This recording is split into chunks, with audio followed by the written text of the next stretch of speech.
Australian scientists investigating the impacts of explosive blast waves caused by soldiers' own weapons have discovered the first evidence of a unique pattern of brain damage in a deceased Australian veteran. Veteran advocates are hoping it paves the way for more action to prevent soldiers from being exposed to blast over pressure during training. National Health reporter Elise Worthington has been investigating this issue for 7:30 and joins us now. Elise, what have scientists found in this? So researchers at the Australian Veterans Brain Bank have been analysing the brains of veterans that have been donated, and so far they've looked at 4, and in one of them they've found the first Australian evidence of a unique pattern of star-shaped brain scarring called interface astroglial scarring that's thought to be linked exclusively to a blast wave injury. So that's the kind of injury that happens when a weapon is fired and an invisible blast wave passes through the whole body and the brain and can damage the delicate brain tissue in between the white and the grey matter, leaving this star-shaped pattern of scarring. Now, it's significant because it's the first time it's been found in an Australian veteran, but researchers in the United States at the Department of Defence Brain Bank have seen this multiple times in Navy SEALs and other veterans who've been exposed to blast. What are the symptoms of this mild traumatic brain injury when it's caused by blast exposure, and why is it so hard to diagnose? So it's really tricky because the symptoms can mirror a lot of other mental health conditions that veterans commonly face.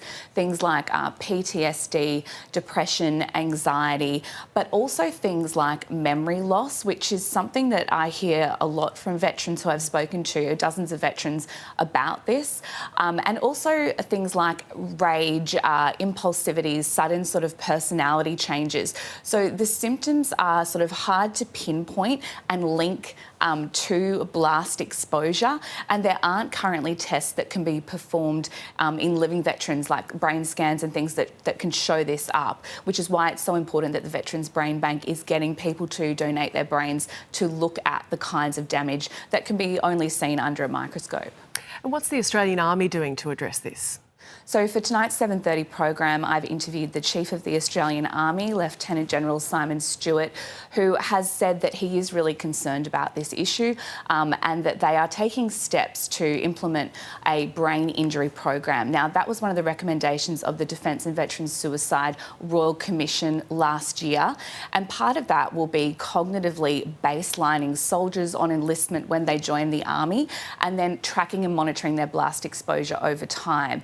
Now, this is something that advocates have been calling for a long time and have been critical because the Australian Army has been running blast gauge trials looking at the overpressure that soldiers are exposed to for over a decade, but there hasn't been these formal processes put in place or the blast gauges used right across the Army to track exposure.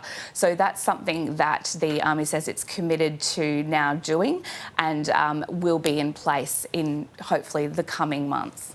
If you or anyone you know was affected by this video, please contact Beyond Blue on 1300 224 636 or Lifeline on 13 11 14.